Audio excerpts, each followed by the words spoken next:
Meets World. What up, bros?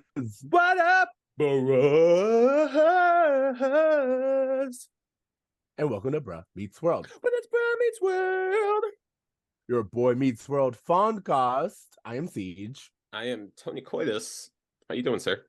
And I'm doing well. I'm really excited about this episode for several reasons. But first, I want to introduce our listeners to our guest for this episode. You may know him from his TikToks, his YouTube channel. Please welcome Dimithri from the Keegs. How's it going, guys? Hey. Tell our guests a little bit about you and the Keegs and why we brought you on for this 90s episode. I do the Keeg, which is like a geek entertainment kind of channel. We do a couple different podcasts, live streams. Yes, I'm on TikTok and Instagram and all that stuff.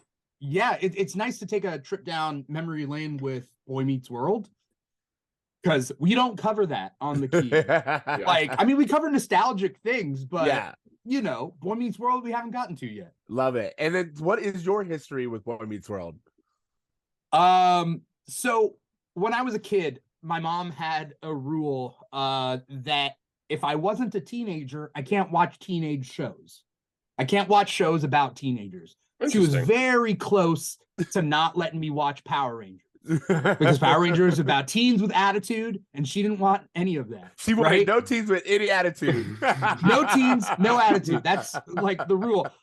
I stuck with Power Rangers, but things like Boy Meets World, where it's teenagers going through their changes and they're dating and whatever, you know, my mom wouldn't let me watch that, right? And so I didn't watch Boy Meets World when it was first out, but then I watched it when I was a little bit older. I watched it on reruns on Disney Channel. And so I feel like I was a little bit behind, but I feel like, yeah, I was watching it for my own enjoyment. And I watched it with my sister, who's like 4 years younger than me. And so we kind of like both just watched the Disney Channel reruns of it all. I love it. Like, I feel like a lot of guests or a lot of Boy Meets World fans actually caught it while it was in syndication. So many people say that they have actually found the show while it was like on the Disney Channel or Freeform or wherever you found it. And then also, I love more than anything that your mom would not let you watch real teens learning how to deal with the real world, but teens interacting with space zombies and and monsters and megazords. Yeah, things you can relate to. Yeah, honestly, I was the type of kid to like act out the things that I was watching. So I mean, I guess like Power Rangers is a little bit better than me like acting out the trials and tribulations of Cory Matthews. I think you're better off for not having had the influence of Cory Matthews. I'm in therapy getting through the influence of Cory Matthews, so you're better off. Also, I just want to point out that I think, you know, a common thing that we hear when we talk to our guests about how they got exposure to Boy Meets World is the syndication that happened on Disney Channel and like ABC Family throughout the 2000s and 2010s. And, you know, when we were on their podcast, we kind of brought to their attention that they were the longest syndicated TGIF show to stay on the air post their final episode. So like, I believe if you go on like MTV4 or whatever like random channels, you can still see Boy Meets World episodes being syndicated till this day. So I mean, when you compare that to like, I mean, some of the lesser known TGIF shows like Perfect Strangers, like I can't remember the last time I was flipping through and just saw a step-by-step episode just on, you know what I mean? Like, that's I'm not right. Like unless I'm on like The One, I might see a Hanging in with Mr. Cooper episode. I might see a, you know, the Hughleys, but unless I'm outside of those Black centric channels, I'm not even seeing those. So it's just interesting that, you know, Boy Meets World has had this ongoing legacy when they were compiled with a group of shows that had equal, if not better standing at the time. They seem to be the ones that are 20 years, 30 years later, the more popular show. Were you allowed to watch Sabrina the Teenage Witch? I think I may have been allowed to, but I think it was more of like growing up being like, I don't want to watch a girl show. Oh, that was more my mentality. You know, it's not my mentality now as a kid. You know, there are girl shows and boy shows. Though, like, did I watch a bunch of Olsen twin movies? Yeah. So I don't know where the line is. You had a sister who was like 4 years younger than you. You had to watch all the Olsen twin movies. Exactly. I remember, I think Mary Kate and Ashley's Sleepover is the one that like my sister's circle of friends watch repeatedly, and to this day they have like a pizza song that like I still sing in my head every time I hear it. And T has no siblings, so he absolutely. Although, did you miss like the entire wave of Mary-Kate and Ashley movies? You know, this is a great. I'm glad we're finally getting to this on our podcast because I obviously was a huge Full House person. I knew the brand of Mary-Kate and Ashley, but I knew like the tip of the iceberg. I didn't realize the empire that they had. There were a few movies I saw, like obviously It Takes Two, 90s classic, we love it. Can't Sleep, Reach for the Moon Over the Fence, World Series kind of stuff. And then the Double Toil and Trouble, like obviously I was a huge Halloween head, so like that always came into play, but like I didn't realize when I like looked it up that they have more hits than ABBA. Like their VHS collection goes on for forever, and I'm like, I don't even know that they had like a mystery. They were solving crimes and shit. They were the first Enola Holmes. Like I didn't even know that they were doing all of these things. So the fact that they're retired at like 19 makes sense. They earned that retirement. What people don't understand, they've done lifetimes worth of work. They had book series. Like we would go to the library every weekend with my mom, and like my sister would check out Olsen Twin books. I think I might have done that as well. Double Toil and Trouble was a Halloween classic. That and Ernest Scared Stupid. Those two. Look, I did peace, Ernest. Okay, we got to get into this episode, which I'm really excited to get into. This episode is a very special episode featuring the one Nobody's Angels. So if you're wondering what my background's about, it's an homage to the 90s sensation Nobody's Angels. We're going to talk about this band and how they fit into this episode. It's so crazy, but I think we need to start with a tell me about it. Oh, yeah. Tell us about it. Shawn explores his grief, gets on the road with Cory to leave, and encounters some angels to help Shawn feel relieved. You made it work. I love it when you make it work. Okay, so this it's a struggle. This episode's kind of all over the place, but I love it, and it's a mess. Oh yeah, this is like the perfect mess. This is season 6, episode 15, Road Trip. To take his mind off of his dad's death, Shawn takes Cory along a soul-searching road trip in Chet's trailer, where they end up at a truck stop where the young waitresses, portrayed by the band Nobody's Angel, are searching for something more, just like Shawn. And Cory discovers that Shawn has no intention of returning home. Shawn must persuade Cory to let him go, just as the girl's father/boss must let them find their own way. In a B storyline, Eric tries to understand the kiss he witnessed between Jack and Rachel, as do they. And that is the episode. Okay, Dimithri, give us your first thoughts. It was kind of a throwaway episode. You're not wrong. And then I don't know. I jumped into this and a couple other episodes, and I was watching this one, and I'm like, why? I get what's going on with Shawn, but he's always so dramatic. But the whole show is. But what was your question? It was not one of my favorite episodes, if that's the question. Absolutely. Here's the thing, and I don't blame you for that. Because this episode is so weird, especially we've been, of course, watching it. We know the whole story arc. And while I understand a road trip and I understand Shawn's journey of we're just losing a parent, there's so many questions that this story raises. And there's so many other ways to tell this story that I think would be better for like almost all the characters. So I don't know. I'm really excited to get into it. T, what was your first reaction? All right. So I will say this. When this episode originally aired, I was into it. And I was into it for the same reason they shoehorned this girl group into this episode for no reason. This was 1998.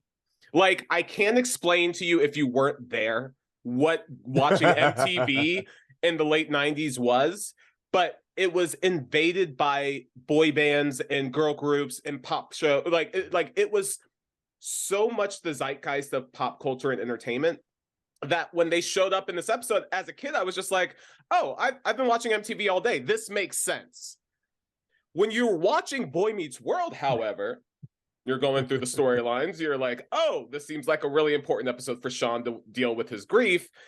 The girl group thing feels so out of place and so shoehorned. And not only that, to have this episode where Shawn is going through so much of like inner introspection of just like what this death means to him, to have Jack just be like, well, on to Rachel. I can't. So like, all right. So I was just gonna say, all right. So thank you. You kind of hit it right on the beginning, and I kind of want to talk about why is Shawn not on the road trip with Jack? Like, if ever it made sense for two characters to go on the road trip, and even like one being like, hey, I need to continue this journey, and the other one being like, I got to go back home and take care of some things, not only would it have like strengthened their bond over losing a father and kind of like created some kind of dynamic between the two of them. And then when Jack gets back from that road trip, Eric and Rachel have kissed, and now we have a love triangle, and make Rachel choose. Now we have an entire storyline that makes sense, but instead we get Nobody's Angels. You know, when we were talking to the cast on Pod Meets World, I'm gonna drop that every chance I get. They like writer straight up asked us. He was like, you know, other than like the time travel episodes, are there any episodes that just feel like they don't belong in the canon? And I couldn't help but think about that question when I was watching this episode. So, yeah, it's just a mess. You brought up the time travel. I forgot about the Sabrina TGIF crossover thing. I remember that. That was wild. They travel to war. They go to war. They travel in time not once, not twice, 3 different times throughout the series. Like, I mean, they travel in time as much as Marty McFly. You understand? Like, yeah. This episode was out of place. Maybe they purposely did it on the cheap. Oh, maybe that was the goal, 100%. Right? Of course. Well, no. All of this was so cheap. But this wasn't cheap. You have a swing set. Like the fact that we have like another location, because that was another thing. Like later on, when we get the speech from Bill, played by Art LaFleur, who plays the father / boss, Bill, the diner owner, he gives a speech to Shawn about, hey, sometimes we lose people. You got to learn to let people go. I'm sitting here thinking, why couldn't this be Alan or Amy? Like, why did we need this stranger to come in? Or Feeney? Why couldn't someone that he knows tell him this exact same story, where I feel like it would hit deeper than some stranger who you've never met and apparently has a weird relationship with his 2 daughters? Okay, I'm going to say this. The whole, I want to go on this trip. I want to go and, you know, find out who my father was. This person who was so nomadic, who like traveled around and got to know all these interesting people, always came out back with stories. I want to meet these people and find out who my father was. To me, it's very Big Fish. That whole like the movie Big Fish, where like the dad is telling his son all of these stories that are so like over the top, and the son's whole journey is like, I want to find the truth from all of the lies that were told. That's what Shawn's journey feels like to me, is that like I want to try to distinguish the bullshit from reality. Except Shawn didn't originally go to like see more of his dad. It was random chance. You're right. That you're right. Like, hey, what's that? What's that picture in the background? Oh, that's a picture of my dad and that guy. That guy I just met. The guy. What? Better writing would be, hey, Shawn is taking Cory to a specific truck stop in an effort to kind of follow his father's steps and figure out if he can find people who knew his dad. But instead, he goes to a random truck stop and they're like, oh, hey, we've known your father for years. You know, I do want to talk about this a little bit, because in the beginning, it almost feels like Shawn is being intentionally vague about where he's going, to the point where you could interpret, not that they throw it out there, interpret that Shawn had an idea of a few places he wanted to go on his road trip, but he was kind of being very vague about it. The thing that really kind of caught me was that the show had put Cory's discomfort of Shawn's grief in such like a forefront for the story, where it's just like, dude, we don't even know how Chet's other son is like feeling about all of this, but we know that Cory is like, he can't stop being like, hey, sorry your dad died, hey, his dad died, like, I'm weird about this, I'm nervous about it, just all this nervous energy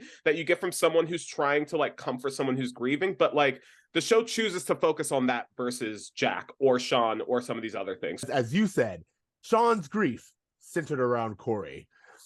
4 random waitresses perform specifically, they dedicate a song to Cory and Shawn, 2 people they have never met. They're not from New York, i.e. the big city. They're from Philadelphia. Yes, so much to say about the whole truck stop. Okay, a question for you guys. Have you ever been excited to go to a truck stop? I'm gonna be honest, I never have, but I feel like if I looked like Shawn and Cory, I might be a little bit less apprehensive about going to truck stops. Absolutely. You're not wrong. Like, truck stops have always been a little shady to me. They seem so excited. And the thing about this truck stop that drove me fucking insane the entire time was like, they're like, as soon as they sit down, they're like, haven't seen you two around here before. Hey, new guys in town. Hey, this goes out to our 2 travelers over there. You're at a truck stop. This business is built around a nomadic lifestyle. Like the black girl comes out, she's like, you know, we want to dedicate it to you guys or whatever. And I'm just like, what do you mean new guys? Wanderers. Like, everyone is a new guy. Every person is traveling and stopping and leaving. Like, this whole thing of them treating it like, the reason why this bugged me is because in season 4, there's an episode called Home. Very reminiscent of this, where Eric and Cory are on a road trip. They're exploring colleges, and Eric doesn't think he's going to get into college. So he stops at a rest stop, and he's in this small town, in this town where it's like Mayberry. Everybody knows everybody, and it's very local and hometown. And they're like, Eric, you should stay. You'll do really well in a simple place like this versus the complicated city. This is not that. This is a truck stop on the route between Pennsylvania and Ohio. To me, it just doesn't make any sense that they keep going like, oh, like, I don't recognize you guys. It's like, of course not. Of course not. I don't know. That just drove me crazy. Pennsylvania and Ohio's the next state over. I don't know, like, maybe they've been driving, I don't know, like, what, but 4 hours, 5 hours? It's not like we're speaking to someone in Iowa or they've been on the road for days and this is like happenstance. It's like, no, you probably hit one of the 4 truck stops on the interstate that you could hit. It's just insanity. I also love that the girls, like, the whole, like, one of the major plot points of the episode is like, oh no, they're from the city. You're from Philadelphia. You're from the city. Oh, we need to impress these city guys. And at one point, a girl walks up and she goes to Cory. She's like, hey, is Philly a scary place? And Cory's like, no, Philly's not a scary place. I'm like, motherfucker, you stay in the safest, whitest part of Philadelphia I have ever seen. You have never left the 10-mile diameter between your high school and college and Chubby's. Like, you think Meek Mill's out here lying? Like, you know what I mean? Like, I was just in Jersey like a few months ago, and my dad and my stepmom, they were like, oh yeah, I wouldn't go to certain parts of Philadelphia during the daytime. I never thought like, oh, Boy Meets World takes place in Philly, but that makes sense. This is the second sitcom that Matthew Lawrence has been in that takes place in Philly. Brotherly Love, absolutely. It's a great show, honestly. You just can't get out of it. He's like, I always got to be in Philly. Okay. He's M. Night. He's just like, I can only work within this one state. All right. Yeah. We've kind of hit on it a little bit. Do you guys want to talk about Nobody's Angels? What I thought was interesting, and I did not know this, it's kind of like a bit of a true story. They're 4 friends who met because they loved music. They got a big break recording a song for the Parent Trap movie, Lindsay Lohan. And then they kind of became Disney darlings. Like, they were in Model Behavior with Justin Timberlake. Love that movie. They were on the soundtrack of 102 Dalmatians. Princess Diaries, and then they also released a song for Pokemon movie 2000. So they're kind of soundtrack queens. I did a deep dive on Nobody's Angel and just watching all the like random YouTube videos and like different things like that. And then like I was a big fan of Pokemon when I was a kid. And like, I remember the Pokemon movie soundtracks, the first movie and the second movie had like songs, a lot of songs that had nothing to do with Pokemon. Yep. But this song that you're talking about, the Youngstown, it's Youngstown featuring Nobody's Angel singing a really bad song. I watched a video on it, and it's called Pokemon World. Movie and they're version. They're just like dancing and like, you got to watch the video. They did a live performance on a stage decked out with all this Pokemon stuff. It's so 90s. Oh, absolutely. And it took place, it was 2000, but it was so 90s. Yes, and I'm so glad you brought up the Pokemon soundtrack, because that's such a great example of how a franchise that has nothing to do with the boy band like craze was going on, shoehorned it in. I'm looking at the Pokemon soundtrack right now. Westlife, Youngstown. There are 2 songs by O-Town on this soundtrack. Like, why? Like, for me, during this time, I was like, I wanted to be in a boy band more than anything in the world. That was my dream when I was 11. I was like, oh, I can just dance on stage and girls are throwing panties at me? Sign me up. Like, that was like such a huge thing for me. So when this group appeared, I was like, at the time, I was like, yo, I love this song. This song slaps. Like, I'm still, even today, like, I was watching it and then I was in the shower before this. I'm singing the song to myself in my head. It's a catchy tune. Do I think that 4 girls produced this at a truck stop in the middle of Pennsylvania? Not at all. They clearly, this is such an overly produced track. I don't know where you are lip syncing. Like, you know what I mean? Like, they could have done so much more to just be like, oh, we're going to sing a cappella. We're going to have an acoustic performance. No, we're going to do a full lip synced number to a highly produced track that clearly did not come from middle of nowhere, Pennsylvania. It's all over the place. Can I ask you guys, just while we're here, did you have a favorite boy band of this time, our favorite girl group, our favorite pop? Like, who was the people you were paying attention to at this time in this genre? I mean, this is an easy one. I love Backstreet Boys. I still love Backstreet Boys to this day.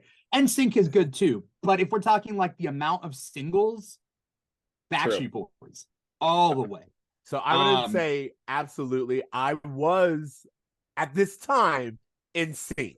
I had more connections with NSYNC, like just being in Orlando. Like I had I was like that 6 degrees of separation, just more overlaps with NSYNC. So I was more of an NSYNC guy. But as I've matured, as you do, Backstreet Boys all the way. I love both. You know, I really love like the kind of the B level, the like the LFOs, the O-Towns, the 98 degrees. All right, so really quickly, you had mentioned this earlier, and I do want to say, Nobody's Angels performing at the truck stop, not a mic in sight, not like a mic on the lapel, not a mic stand for them to even pretend. You're right, they are lip syncing. There's a voiceover. It's so crazy that they would even pretend like they're actually performing. We could have done an MTV Unplugged version. If Merle came over to a piano and just started playing and they did like an acoustic, like show your vocals, show your skills. Because as far as I know, even watching this, I'm like, you can't convince me that this is a Milli Vanilli type of thing where like those are your voices. Like I'm not seeing it and you're not giving it to me. So you know what this scene seemed like every summer when we would me and my sister would go on a trip and we would come back and like we would practice a song while we were away, and then when we got back home we'd be like, okay, we're gonna sing this new Backstreet Boys song. And that's what it seemed like to me. No mics, nothing. Just two like little kids singing a song that they learned. That's what this is, except with like a lot more choreo. Yes, also, I'm so glad you brought that up, because that's the vibe. It's like, guys, my daughters, they learned this TikTok dance. They want to perform it, guys. Can we just all just like give them 5 minutes? Like, by the way, they can we clear the diner? Clear the diner and perform for like 2 full minutes of a 20-minute show, which is actually kind of a lot for television. Like they gave them so much time for this bullshit lip sync number versus them actually like, I don't know. You like when you're watching like Sister Act 2 and Lauryn Hill starts singing, you're just like, oh, she's got talent. I want to hear more of this. There was none of that. And they're like, no, here. 30 seconds max.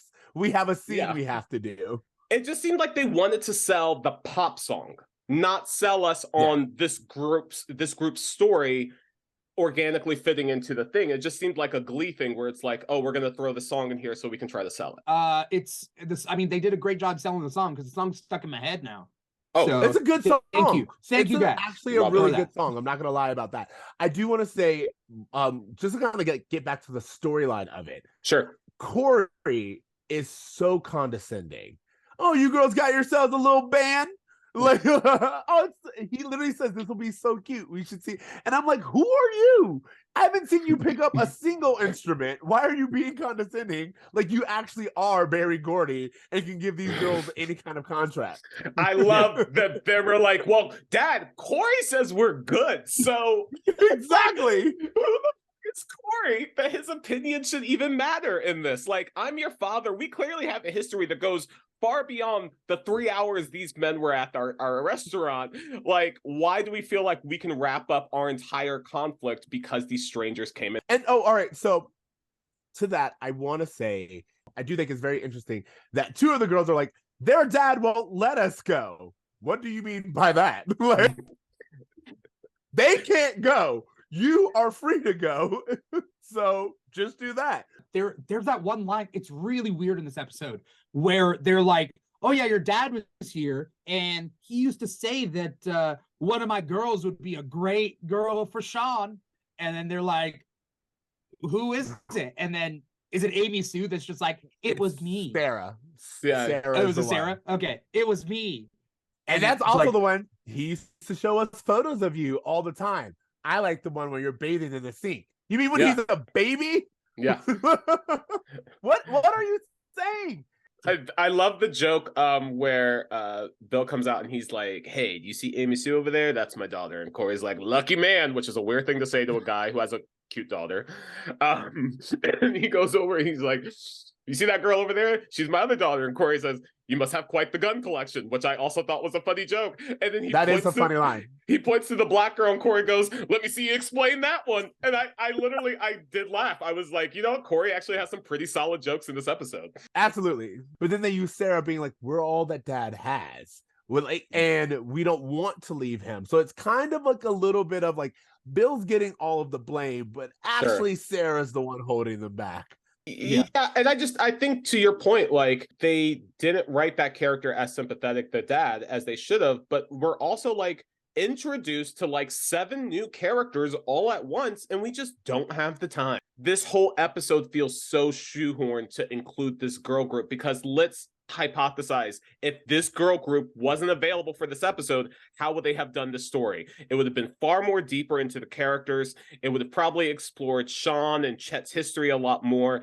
We just would have had so much, like, I think half this episode is taken up with this girl group subplot that has nothing to do with the characters of the show. I feel like if there was a script that existed before they got, they booked Nobody's Angel, it would have been a very similar story, maybe with like a daughter that wanted to go to the big city and just one daughter. And the father won't let her. But then the father, like, I feel like in an original script or an alternate timeline, they could have explored the father's relationship to Chet and tell Shawn stories that he's never heard before about his father. And then the daughter would have been like, hey, Shawn, you and my father are getting along so well because he sees your father and you, they were best friends. You could convince my dad to let me go to college or something in the big city. Yeah. And then it's just more of a character episode instead of the wasted time and like split dialogue across 4 new girls where each one gets like one sentence every scene. I was just like, I don't know. I didn't really care for this truck stop thing. All right, so let's talk about the B storyline, which is Jack and Rachel have just kissed. As far as they know, Eric doesn't know, and they're like, we got to talk about it. They have the conversation. I'm sorry. Can I stop you real fast, bro? I'm so sorry. I'm so sorry. Go for it. Again, I've been talking about this for a few episodes, so forgive me, Dimithri, for just kind of harping on this to you now. The thing that's I feel so like cheated by is this idea that we had Jack have this really strong emotional moment of I'm never going to get to know my dead father, which should take an episode or two to deeply explore. But what we get is one scene of him finally talking about his feelings, making out with Rachel, and then that's all he focuses on from this point out. And for Eric to be kind of mean to Jack in this episode and kind of like, I don't know, a little cold to him at it, which I get it. He's like, I mean, we'll get into Eric's thing. I don't even wait. I'm gonna say I will let you go on the rant for Jack. I'm sorry. Yeah, stop. I do not feel like Will is. I feel like Will actually plays it completely understandable in this. I don't feel like he's being cold or a dick. I feel like he's just aware, and he's kind of like, there's more here than you guys were ever going to talk to me about. Like, that's how he comes in. He, again, when he walks in and they're like, they don't say anything. They're kind of like, hey, Eric. And he's like, oh, by the way, I saw you guys kissing. You were never going to say anything to me. You were just going to let me walk around like an idiot. So instead of doing that, I'm going to acknowledge it and we're going to have a conversation, which I thought was. Yeah. But to your point, okay, what you just said is why I think it's so upsetting that they didn't have Jack be the one on the road trip. Yeah. You just said, he was like, I will never get to know my father. In the other scene with Shawn, they're like, oh, hey, we are strangers who actually knew your father for years, and we've been told stories about his kids and his kid's best friend. Why couldn't Jack be the one on the road trip? And Jack gets this moment of hearing about his father, how much his father actually followed him and cared about him. And there's this bonding moment. But it can even be one where Jack has a bonding moment. He meets Bill. He's hearing all these stories. Or even all the stories are about Shawn. None of them are about Jack. And that's why Shawn stays on the road trip. And Jack's like, you know what? This guy never cared about me. Goes home, makes out with Rachel. Now the story makes more sense. Yeah. You're right that they just don't give Jack the space to even have his own storyline of grieving his father. Okay, so I want to talk about this briefly because I disagree with Ceej in the sense that I don't think Will Friedle has any reason to be upset about anything, Eric's character, and this is why. Because Jack and Eric never once was like, well, hey, we're going to agree that, like, we're not. No, they were both actively trying to court this girl. I mean, they don't owe him an explanation, but, like, I think he feels like when you're in a group of three and then two people start hooking up, now you're alone. This is something we've actually seen in Eric this whole season, is him feeling isolated, him feeling like he's not very popular. He doesn't have a lot of friends. He's trying to find his place.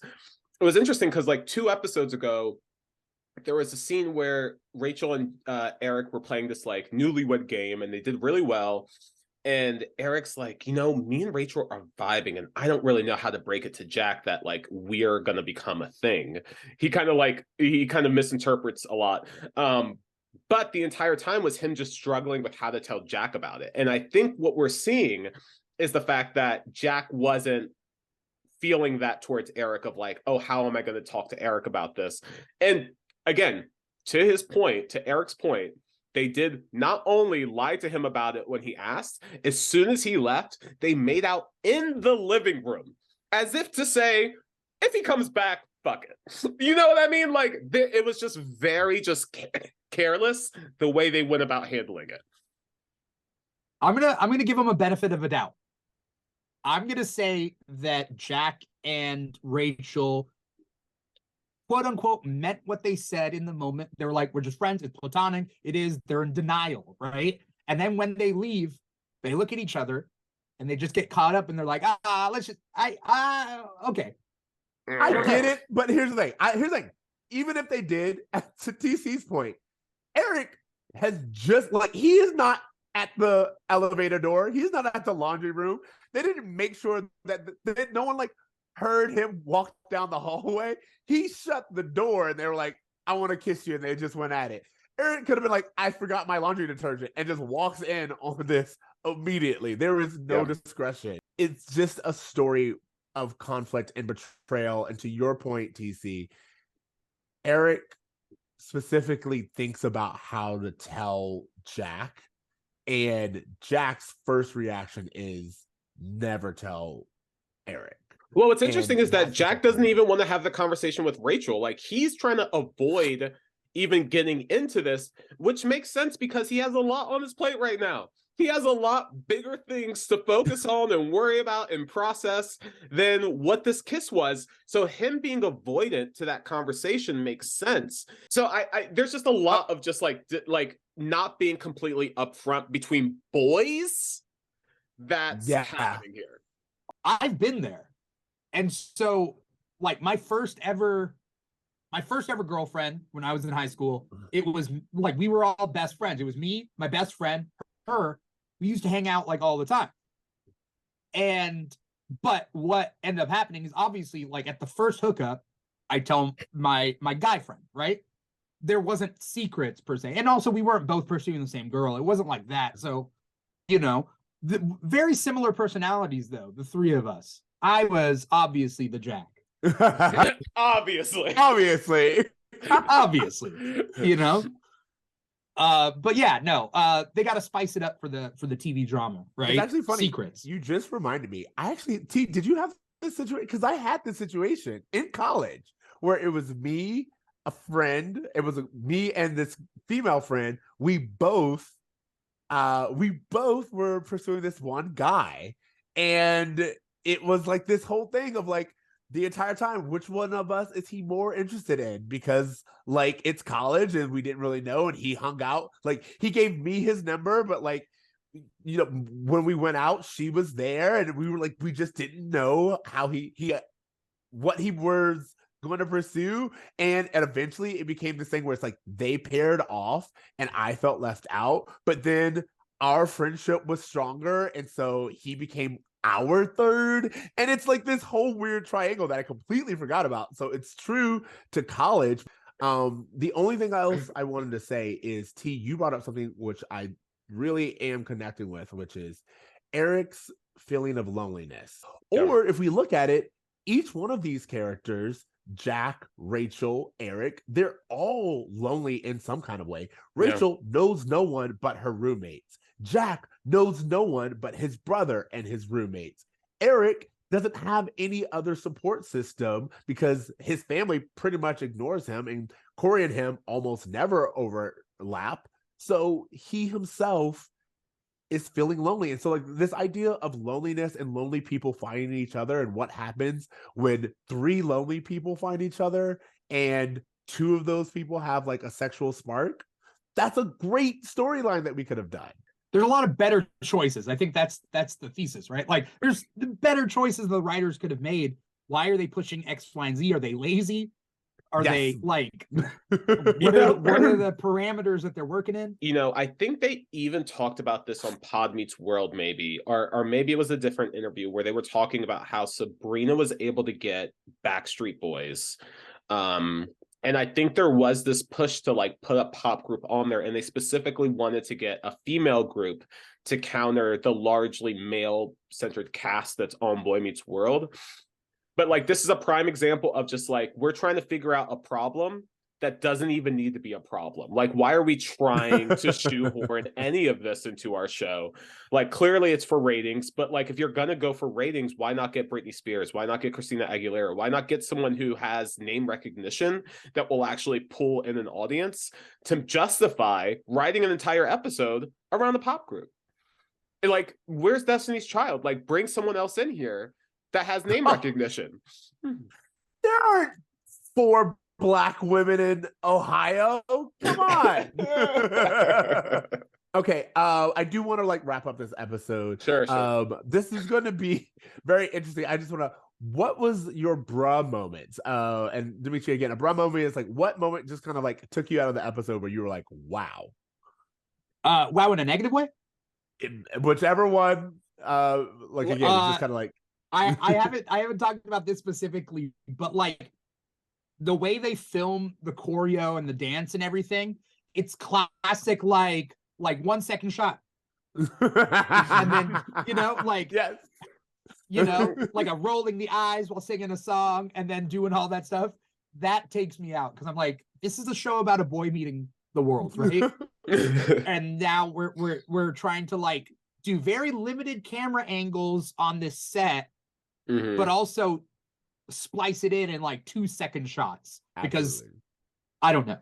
That I think took me out of the whole thing. That specific thing. I always love that thing when they have like a band or like a dance group who like they're practicing choreo, but they look at each other like, oh, you know, we just do this dance. And it's just like, yeah. It was a total Glee performance of, we've never done this song before, but we're gonna perform it like it's just like second nature. Like it felt very Glee. You know, unless they do it all the time. Everybody in the truck stop has been there before, and they watch it like 100 times a day. And every time there's a new person, they're like, "Could you take us to the big city?" and then like they're doing multiple shows. They have one song that they do like every 2 hours, like it's a Shamu show. And these people at this restaurant are tired of seeing and hearing it. Yes, I love you said like a Shamu show. Like like that's the 2 o'clock. I like, and also I like your idea that they just honestly do this every single day. It's actually a grift with Bill, where like every single time Bill is just like, hey, stay away from my girls, and the girls are like, help us, please. And they just like they're racking up money and donations. Yeah. The only way this episode can be justified is if they wanted to do like a spin-off with these characters, like, because that's the only time I've ever seen a show invest so heavily into a large group of new characters, is when they are trying to actively like do a spin-off of it, and a like backdoor pilot. That's exactly what it's called. And so like that to me makes sense. Like, oh, okay, do you want to try to sell the show to TGIF or ABC, and like it's about these girls like trying to be like an S Club 7 kind of show, like whatever, like that makes sense. Other than that, none of this belongs in Boy Meets World. Okay, T, what was your bro moment? There isn't like a traditional bro moment that we have of just like, oh, I don't think this ages well, like I feel like this wouldn't fly today. But I did feel like Rachel and Jack making out with Eric as he just walked out of the room was kind of like a, bro, what are you doing? What about you, Ceej? I do feel like the whole, my favorite photo is of you in the bathtub. It's just a weird thing to have a female character say. So that was one of my bro moments. And then honestly, if we want to talk about things that just kind of like took me out of the episode, I can't get over the fact that Jack is not mentioned at any point in time when we were talking about Chet and his kids. And they specifically bring up that he knows about Cory. So it's like, you're either saying that Chet specifically chose to ignore Jack, or again, it's lazy writing and you didn't even acknowledge that Chet had 2 kids. Or in like an episode where the second child is mourning. The very least, they could have looked at Cory and be like, are you Jack? And he could have just been like, no, I'm Cory. Like something like that would have just at least made it seem like Chet mentions his other kids and he doesn't have one kid that he takes ownership of, kind of. And then just he doesn't even take ownership of. I feel like this is like Chet has a very Nick Cannon approach to fatherhood. Okay, Feeny Tommy, what is the lesson of this episode? I feel like the lesson of the episode is something that's in a lot of things. They're always like, when people pass away, they're not gone. Yeah. They're still with you. I mean, they literally spell it out in this episode. Yes. And it has been in other things, right? That is classically just a lesson that we see a lot of time. But I did like the fact that like Chet appears. You know, it's nice. Yeah. It's sad. It hit me a little bit, right? Yeah. I've seen it before, but it still gets me.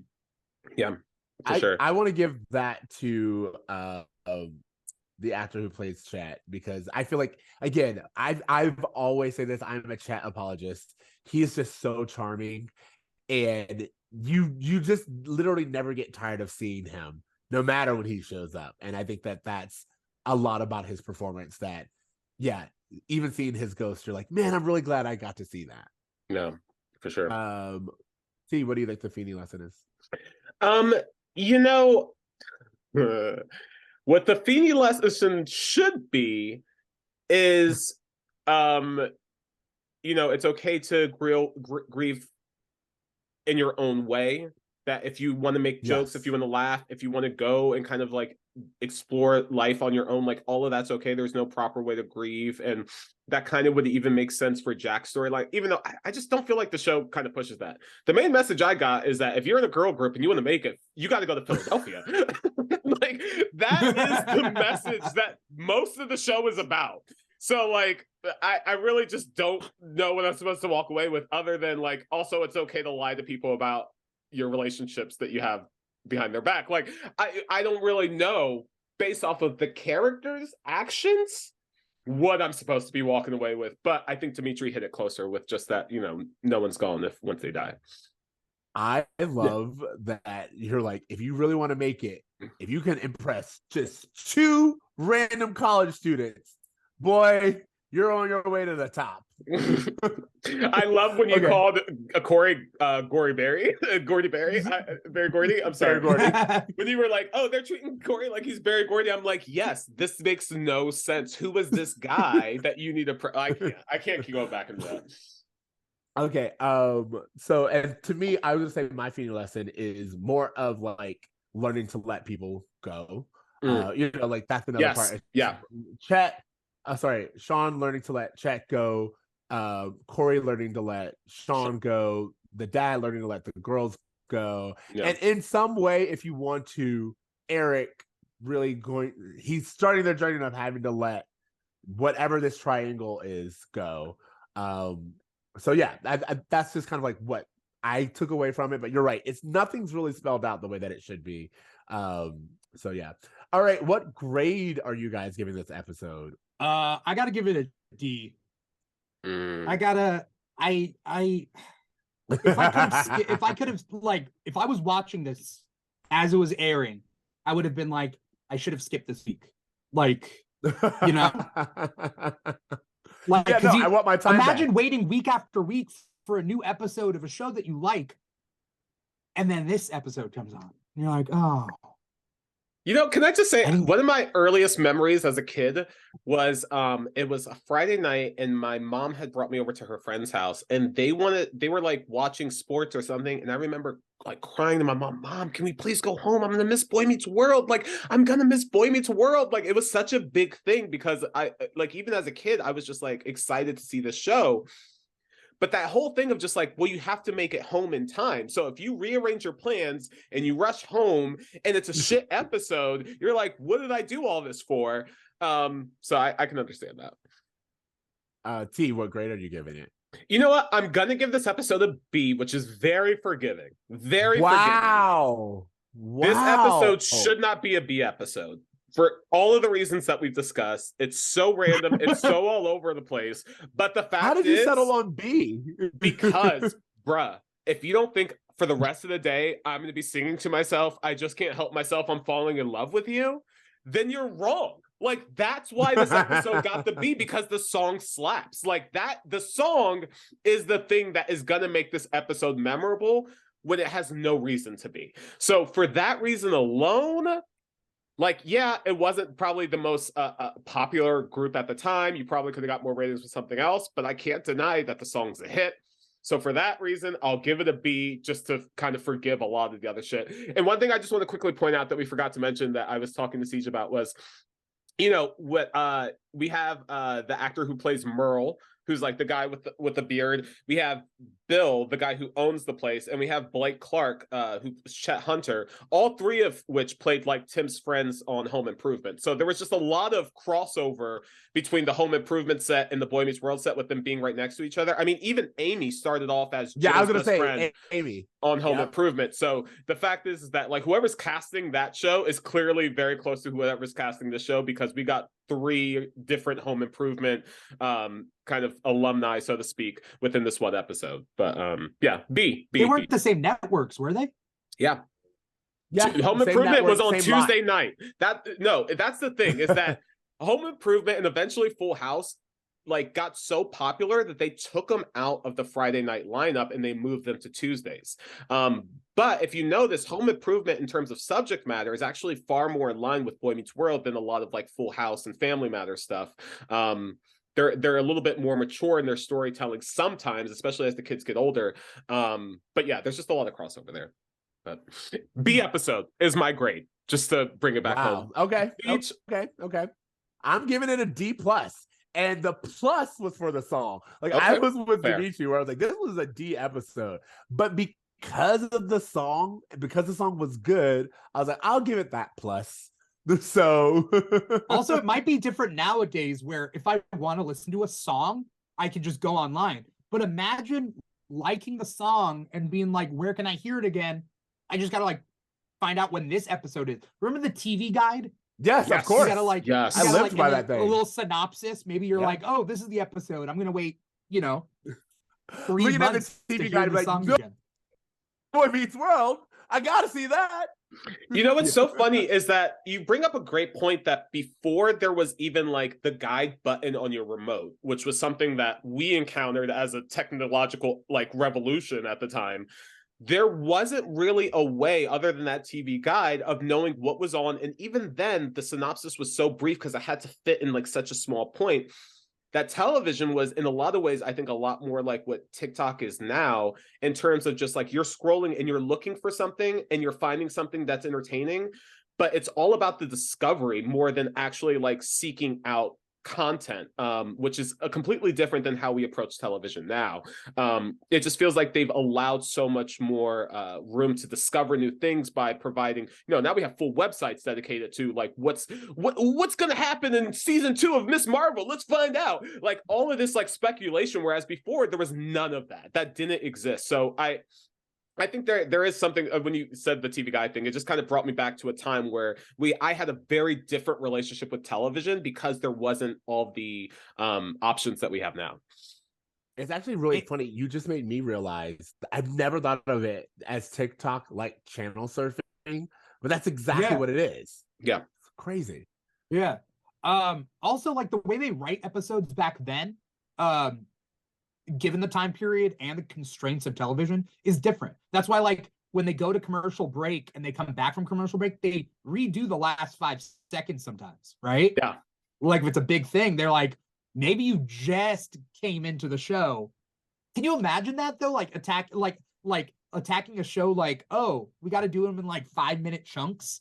And maybe you didn't watch the previous 5 minutes of the episode. You're right. That's kind of crazy. I never thought of it this way. This is all, I don't know. We're starting to examine television. That's one of the things that I want to say. It's like, this episode has been interesting to watch and discuss with you guys, but not because of the story, but because it's just got us so distracted to start thinking about like, what kind of world were we living in where we would get a show like this? Like, what kind of universe did we have where we are getting haphazard storytelling, pop stars being thrown into the middle of a TV show? Like, what universe does that kind of machine create?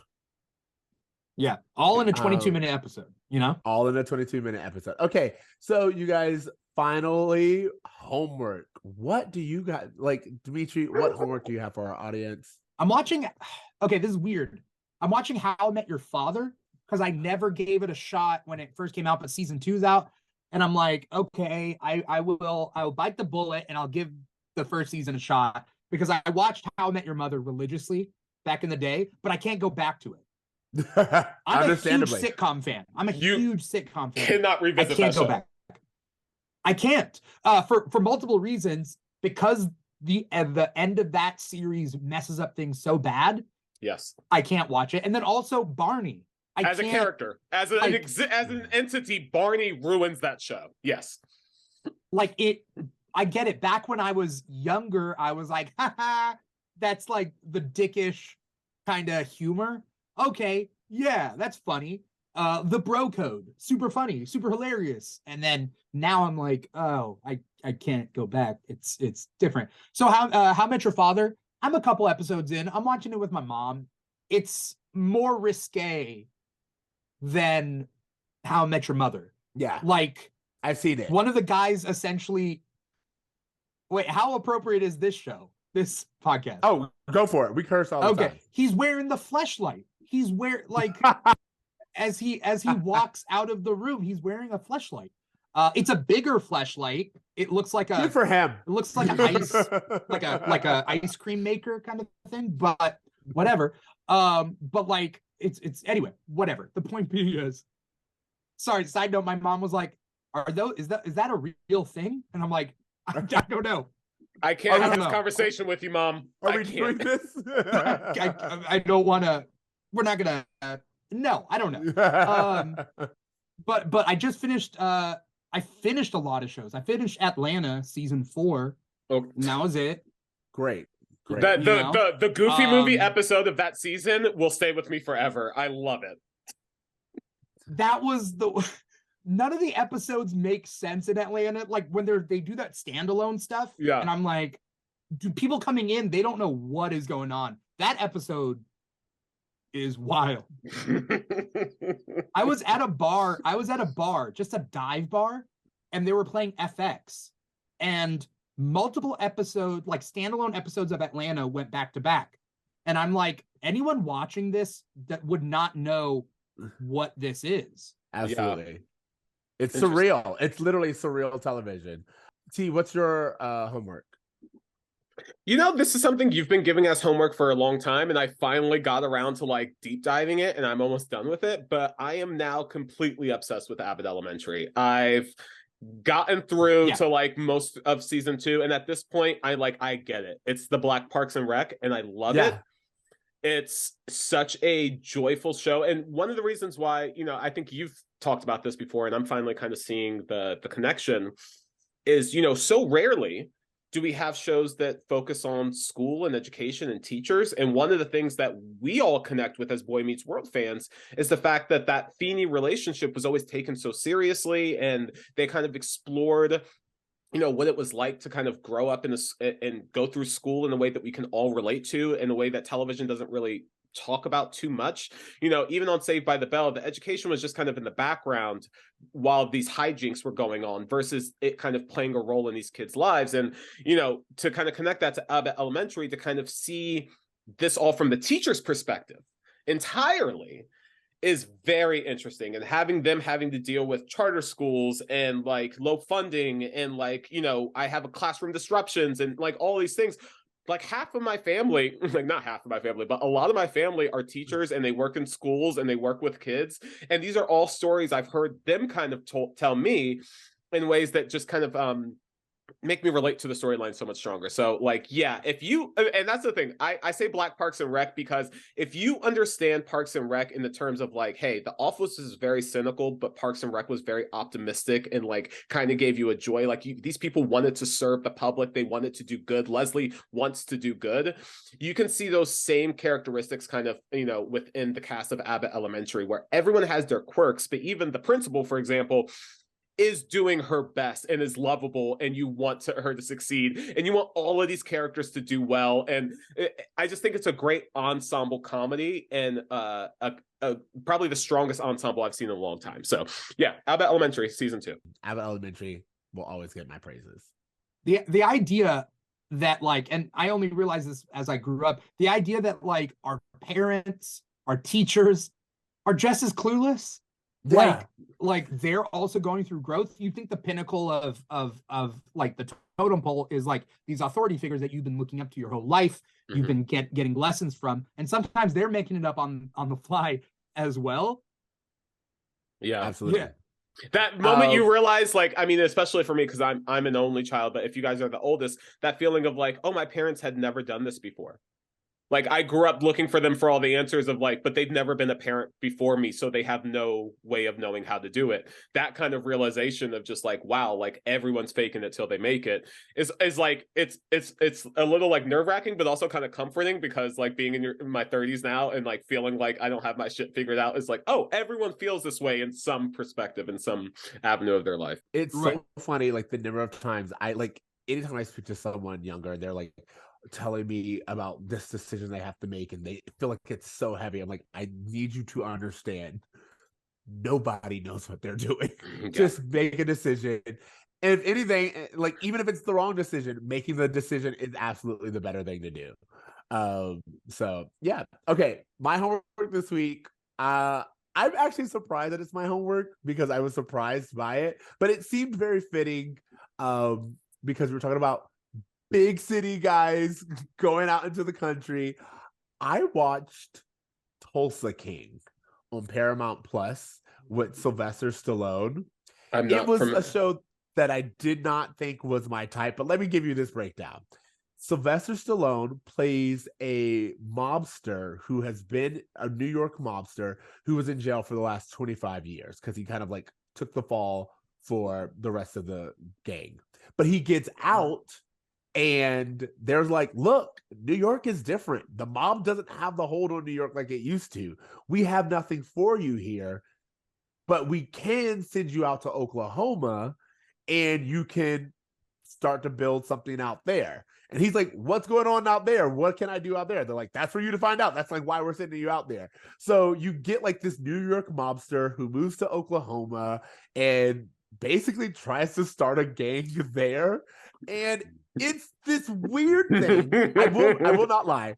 I only watched it because I've always had a crush on Sylvester Stallone. And like literally the first 30 minutes, I'm like, I'm only watching it because like this gives me some kind of comfort level just to watch him.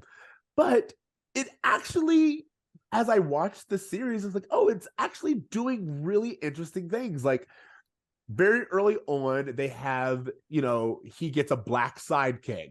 And I was like, oh boy, what are you going to do here? But like they explore police brutality throughout the series. And they kind of constantly have the black associate be pulled over for no real reason. They show police like encroaching upon him. They have indigenous land and they talk about like what the police are like there. It's a very interesting thing because you get all of these like symbols of both past and present storytelling. So you have indigenous people, you have non-binary people, you have like conversations on police brutality, but then you also have mobsters and you have guns and you have someone like a boomer, Sylvester Stallone, saying things like, I don't get pronouns. And you're like, why are we having this conversation? There was no real reason to have this conversation, but also you kind of made it all work in a way that I'm invested. And I just was so surprised by this show, but I actually absolutely recommend it as something to watch and check out.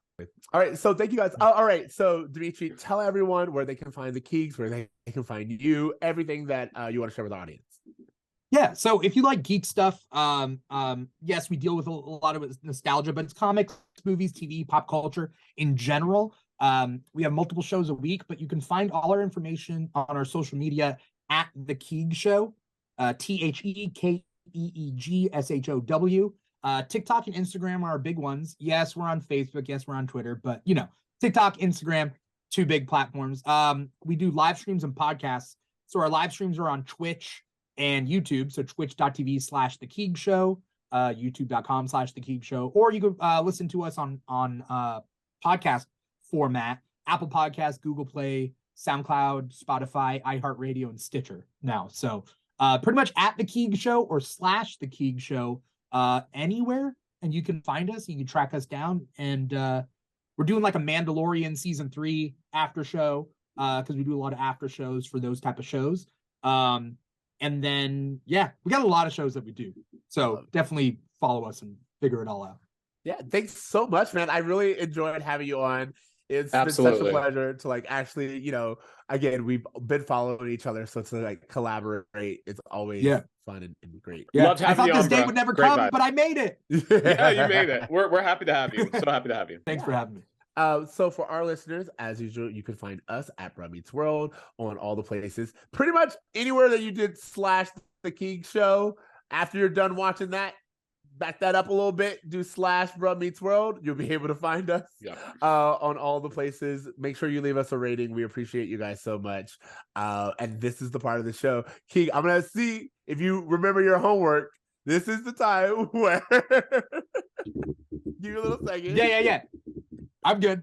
Everyone, this is time we ask you to dream. To try. Do good. Yeah. Hey! Later, bros. Later, bruh. When this boy meets world.